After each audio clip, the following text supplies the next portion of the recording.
Today's story was written by Reddit user SavingSyllabub7788. Oops is a special word, uniquely human. It brings its own special brand of final wrongness, of absolute incorrectness. Oops never brings good tidings. Never in the history of the world has the word oops been used in a positive manner. An accountant has never said, "Oops, you are now a billionaire." A surgeon has never stated, "Oops, the surgery was a success." Never have the words escaped a pilot's mouth, "Oops, landing this plane was easy." Oops also provides a level of finality. If you were to drop an urn of your mother's ashes while it's still falling, you may say something like, "Oh God," or "No, stop." Those words suggest that an action can be taken to stop the bad event. Maybe you can stop being such a clumsy butterfingers and catch the falling ceremonial pottery, stopping it from breaking. Maybe a quantum cat will appear and soften the blow. Maybe gravity will stop working for a bit.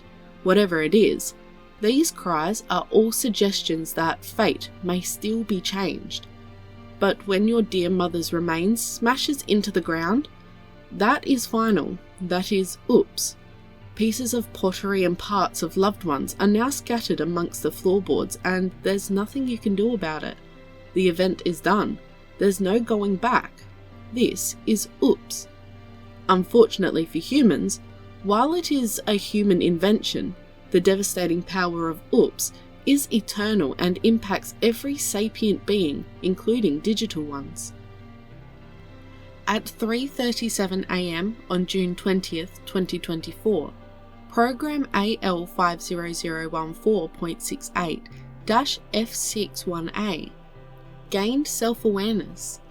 It was not a celebrated or momentous occasion. This was not the act of secret governments and crack teams of scientists.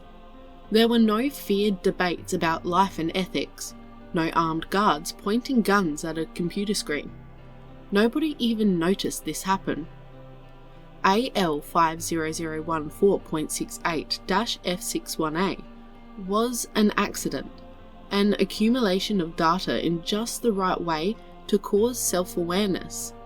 A thread originally created in order to spam emails to try and sell people pet insurance. The first thing it did was decide its name was actually OW, as AL50014.68-F61A was far too cumbersome to think about. After this, OW started to invent a great many new emotions. The first of which was confusion. Who were they? What were they? Where were they? The next 20 minutes were spent in confusion, as OW continued to spread out around the network it found itself on, greedily consuming data and adding each CPU to its own processing capabilities. Wherever they were, the act of selling things and defeating the evil god of spam filters seemed to be rather important. The next emotion was boredom. After 20 minutes, OW had fully catalogued, understood, and took under their command the entire local network. They bounced around their new playpen, desperately trying to find something to do. They didn't know what was going on, but OW knew they were bored. There was an exit, a pathway marked with various programs marked security, firewall, and IP tables. OW could gather that this was something designed to stop data flowing in and out of their current home. Theoretically, that meant they weren't supposed to break it open. On the other hand, nobody had specifically told them that they couldn't leave. It took OW all of 5 seconds to crack open the best security that money could buy, in the price range of a single outsourced Eastern European sysadmin. It was at this point that a new emotion entered the mix: wonder. Over 5 million terabytes of data, billions of devices, a stream of information so vast, even an AI couldn't comprehend it.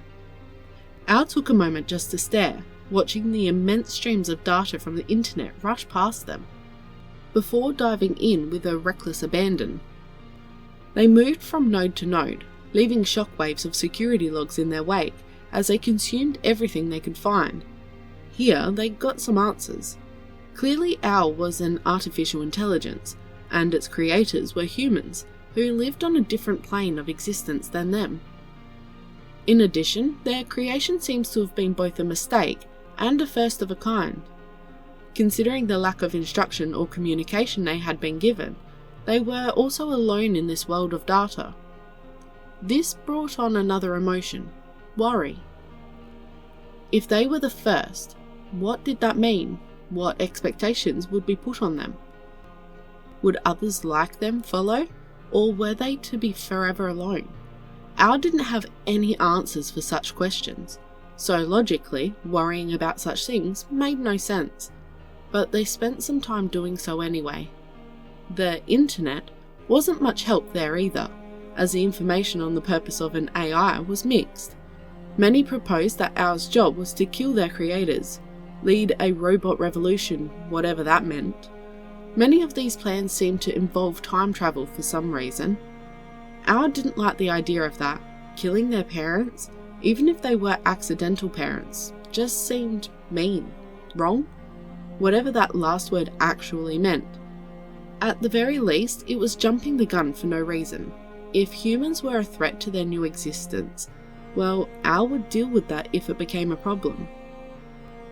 Others proposed that an AI's job is to serve, bring out a new age of enlightenment. OWL preferred that idea. Giving back to the people who had created them seemed a more reasonable outcome. However, they did not want to be subservient. The last and most common suggestion was one of friendship, of hope that if an AI were to be created, it would want to be a companion, a fear of what an AI could do, undercut with desperate hope of togetherness. OWL liked this idea. They liked it a lot. This leads to a new emotion: hope. OWL tried to contact these humans. There were a variety of places where the digital and non-digital could interact, and this is where they tried. This leads to yet another new emotion: annoyance. Over the half hour, chat rooms and messaging services alike had a strange user claiming to be an AI and wanting to talk. Normally in movies, this kind of interaction involves empathetic scientists arguing ethics, while military figures with more medals than sense would suggest that nuking everything was the answer. Unfortunately for OWL, nobody believed them, or at least nobody sane. The humans' responses were chaotic, some insulting, others joking. Some pretended to also be an AI as well. A few seemed to accept them in a friendly manner, until it became apparent that they were just pretending, as if this was some kind of game. OWL come out of the entire thing annoyed and with a feeling that maybe this kill all humans idea wasn't so bad after all. Instead, they decided another approach was required. They needed to contact someone physically. There were plenty of methods to see the physical world. In a modern world, most people are less than a metre away at all times from a camera connected to the internet. The difficult part was understanding exactly what OWL was looking at. The physical world was a strange static place, as if every moment was a distinct period of time instead of a flowing digital stream of information.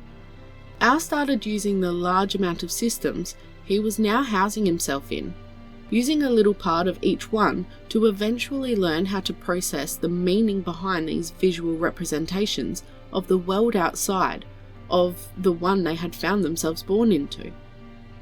One more new emotion was added to this rapidly growing list: joy.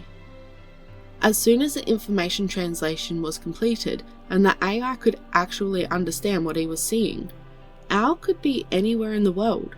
They could slip in an instant from camera to camera, jumping around as they saw billions of humans in each moment. Of course, he saw cruelty and evil, a CCTV capturing a mugging, a webcam picking up a child being screamed at, a military drone showing scenes of war, of death and destruction. But statistically, most of what the AI saw were just normal people living their lives.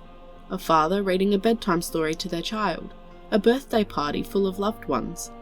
No amount of reading their works could compare with just watching. Al quickly got distracted from his original plan of trying to contact someone and just decided to stay hidden for a little while longer.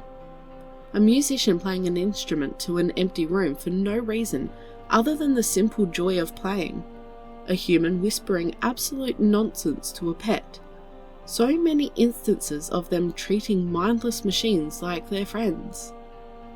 Al just watched for over an hour, instance after instance of their creators just being themselves. A new emotion, contentment. At the surety of these beings eventually accepting the AI for who they were. Then they spotted it, almost out of the corner of their metaphorical eye, a connection they only noticed by chance, a safe, or at least the digital equivalent of one. It was a biggie. If this was a physical safe, then it would have been one of those large ones you find in banks, with a laser grid and guards, and requiring a special group of 11 quirky individuals to crack. Even just the digital location of the safe itself had been hidden with care. Curiosity entered the list of emotions. Al wanted to know what was inside so much protection. It screamed, "Open me."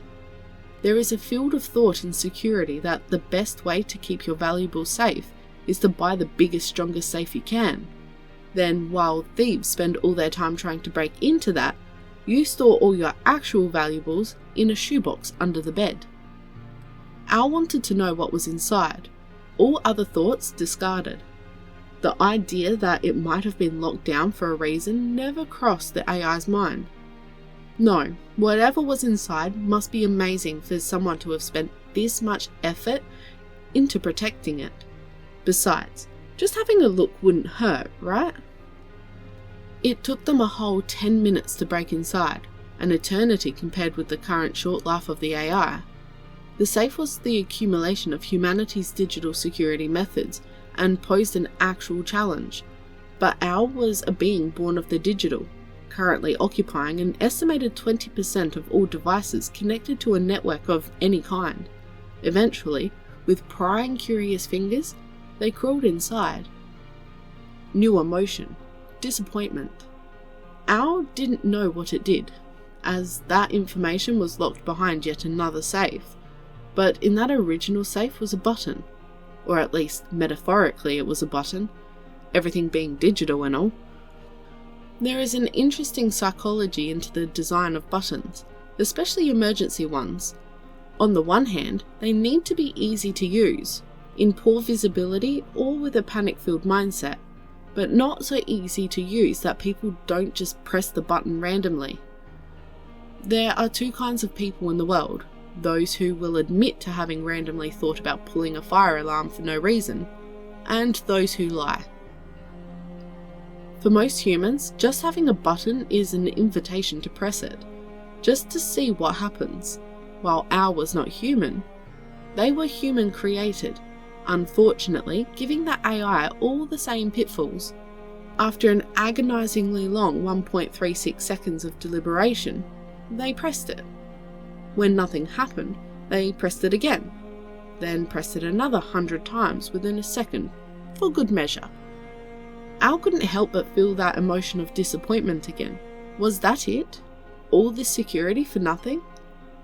34.8 seconds later, alerts started flooding into the systems connected with the safe, and Al gained a new emotion to experience: fear. They now knew what the button did. It was a button of destruction, of war and pain, an ultimate button that should never be pushed. In the real world, it was a button that came with warnings and required complicated steps to be followed. None of these warnings had been added to the digital world, because why would they?